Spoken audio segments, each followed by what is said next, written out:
Normally, the story of a game developer like me is like the story of driving a ship. Imagine taking such effort in controlling such a huge vessel with a whole crew inside and maneuvering the whole thing while you direct it towards its next destination. Any sailor can testify for the tragedy of the Titanic, which is a terrifying story of a lot of men on the sea that they want to avoid repeating. And just as sailors are wary of the fate of the Titanic, so game developers are recently wary of the tale of Nicholas Garrison, or Big Nick. Big Nick, like the Titanic, crashed and sunk due to his immense hubris in mismanaging his career in such a spectacular way. His egotistical, transphobic screeds and bigoted sentiments drove him to his fate, ultimately having his games taken down from Steam, including Domina. But there's a whole history you may never know about Big Nick that spans way back, way before the whole Domina meltdown debacle.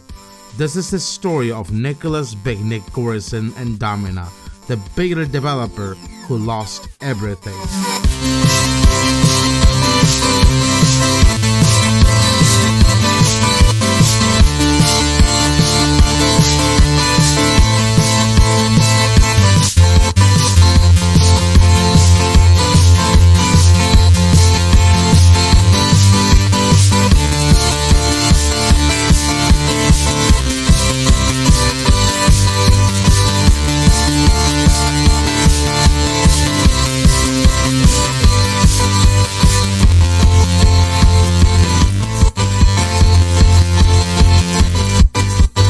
Nicholas Garrison, or Big Nick, was an indie game developer and musician whose games have been released under the company name Dolphin Barn Incorporated.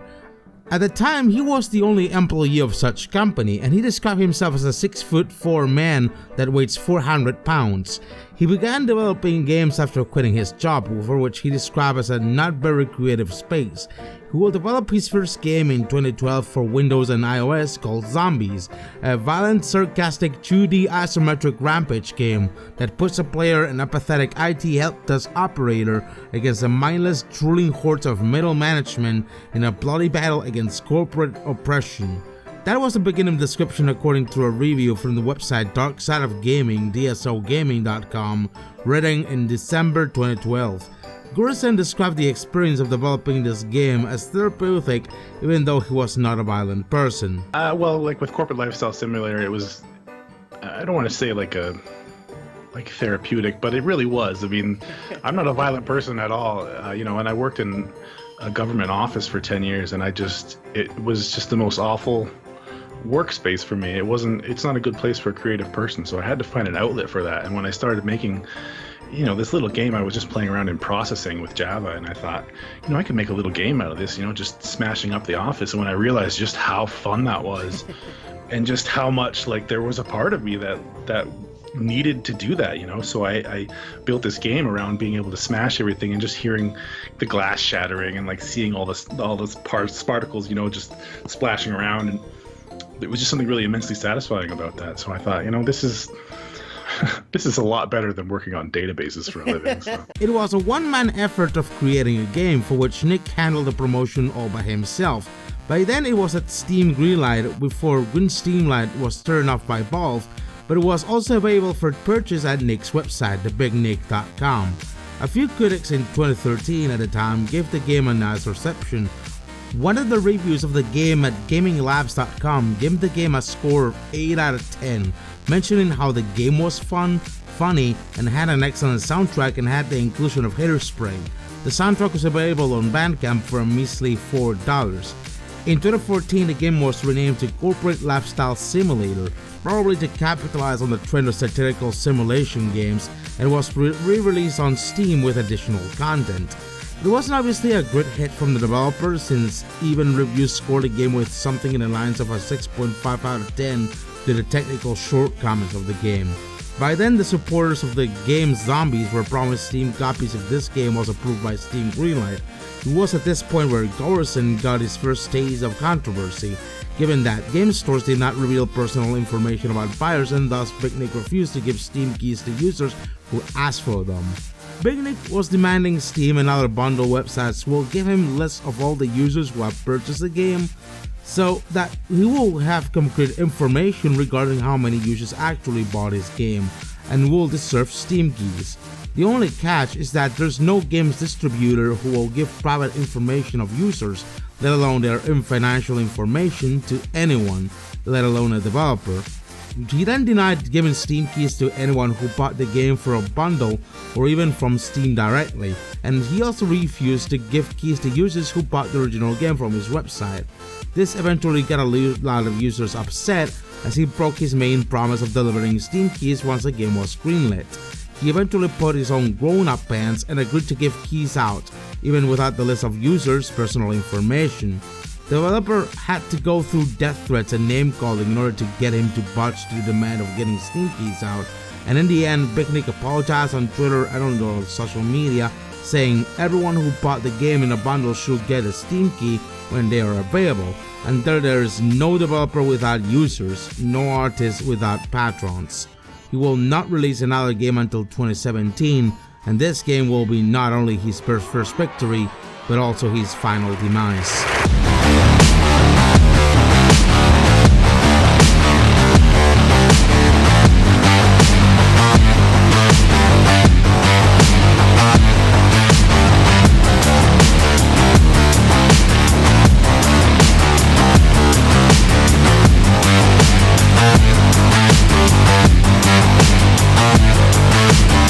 In 2017, Gorison released his next game, Domina, on Steam after the lukewarm reception corporate lifestyle simulator had on Steam.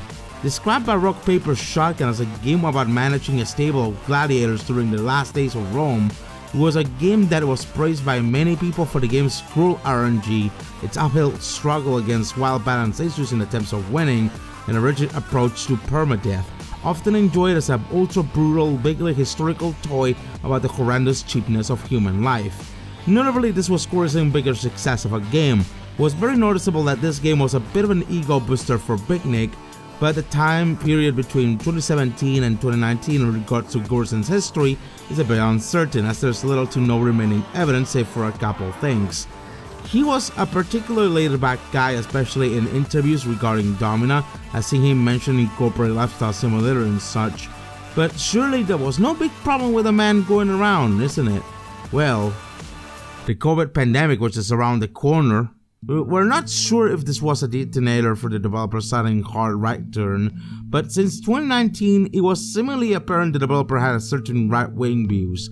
There's evidence from 2019 of him getting in some beef with Blambier ex-developer Rami Ismail after Rami called for developers who were in 2014's Gamergate to not engage with accounts weaponizing what was by then the tragic events, especially those like the El Paso shooting from August 2019. Big Nick took this opportunity to continue his apparent beef with Ismail, saying he had his account since 2010 and the content is relevant, but you keep lying to your followers about who your detractors are. Your followers can see who your detractors are, how much more lucid they are, how much more reasonable their arguments, but you're running scared. This was not his only interaction of him siding with far-right figures. In 2020, there are tweets filled with Islamophobia, again calling out Rami Ismail in the same sort of beef, or giving hits how he's a regular watcher or Fox News. But then there must be something about the COVID pandemic that triggered Big Nick into these sorts of responses and beefs with other developers, often including tweets of racism and right-wing bigotry. But the seeds of hate were already planted by the developer, and he will soon reap what he's sown.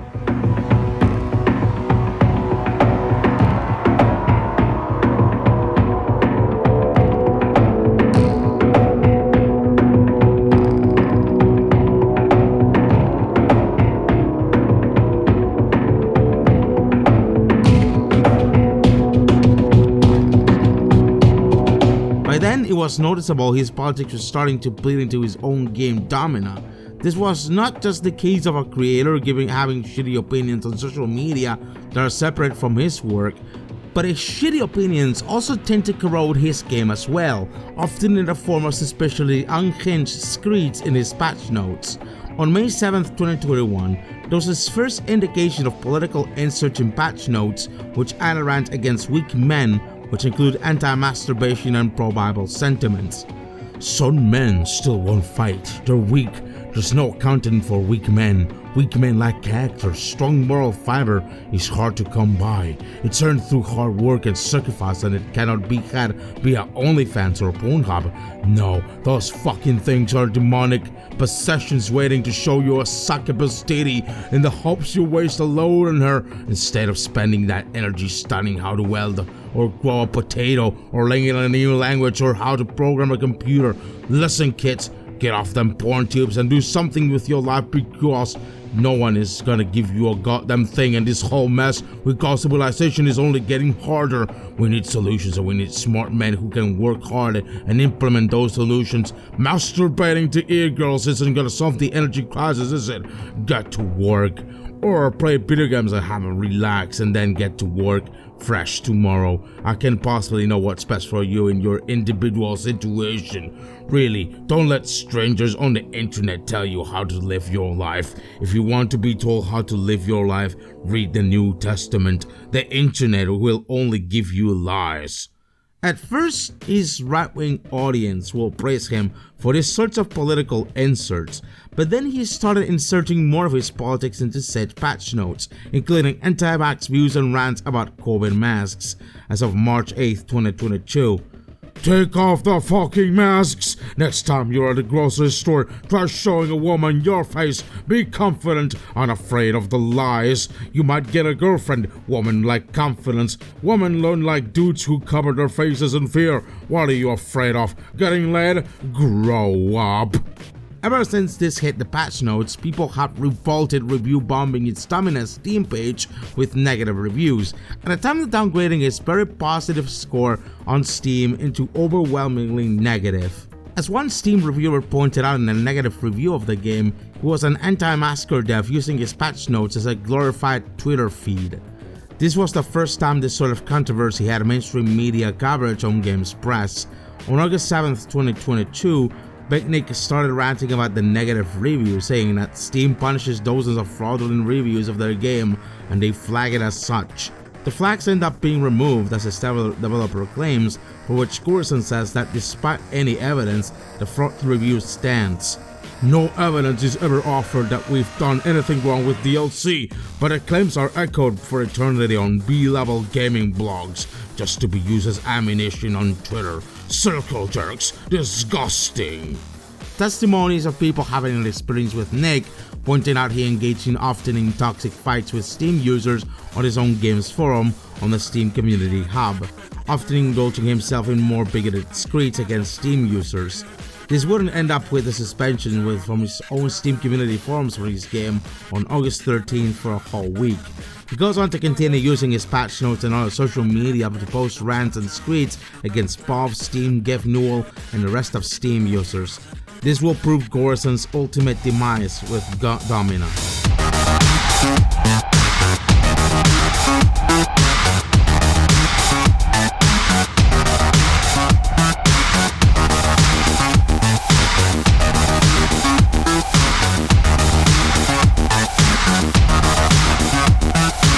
By August 22nd, 2022, Jim Stephanie Sterling, under the Jimquisition series, makes a video about Bicknick's various meltdowns and exploits.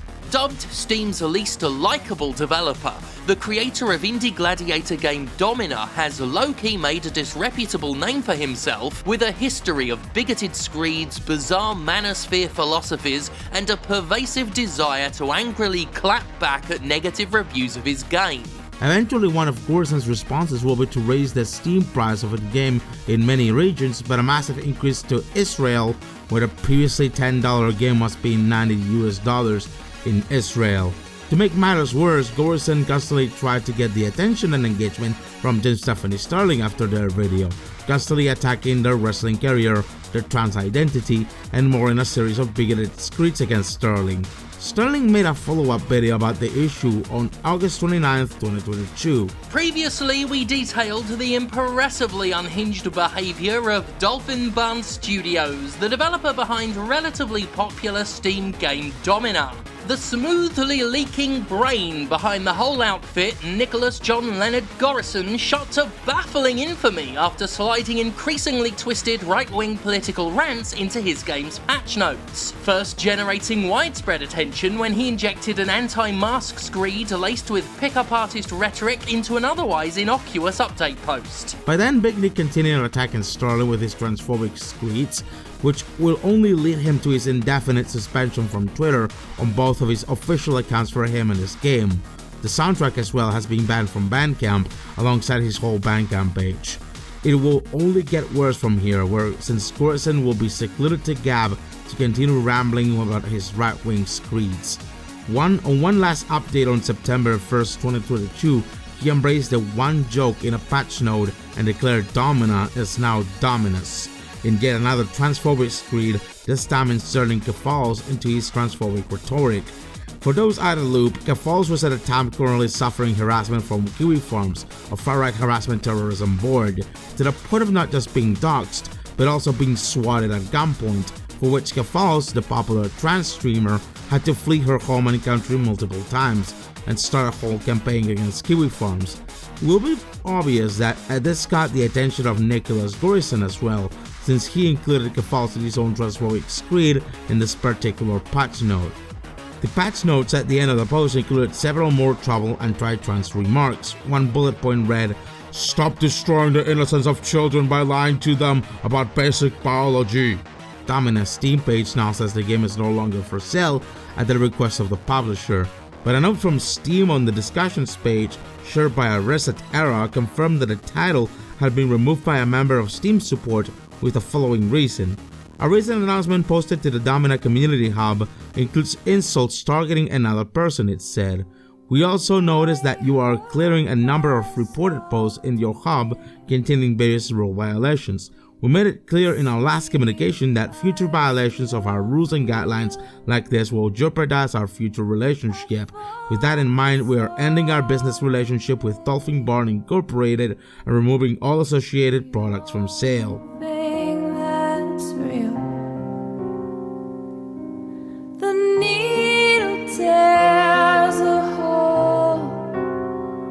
To this date, there's little to nothing that Big Nick is able to do regarding his own game. He remains secluded in his own bubble in Gab, a social media site dedicated to the far right, continuously posting racist and transphobic screeds against everyone involved in his demise. All of his games have been removed from Steam, and with nowhere else to go, Gorison is left with nothing in game development at all, leaving him destroyed by his own incompetence with only himself to blame. Like an Ozymandian nightmare, his empire of dirt remains as a testament of what not to do as a game developer. Any sailor can testify to the fate of the Titanic, and just as any sailor is wary of the fate of such ship, so game developers are wary of the fate of Nicholas Gorison, a man who, driven by his ego and his insistence in his own right-wing politics, has ruined himself and his career forever.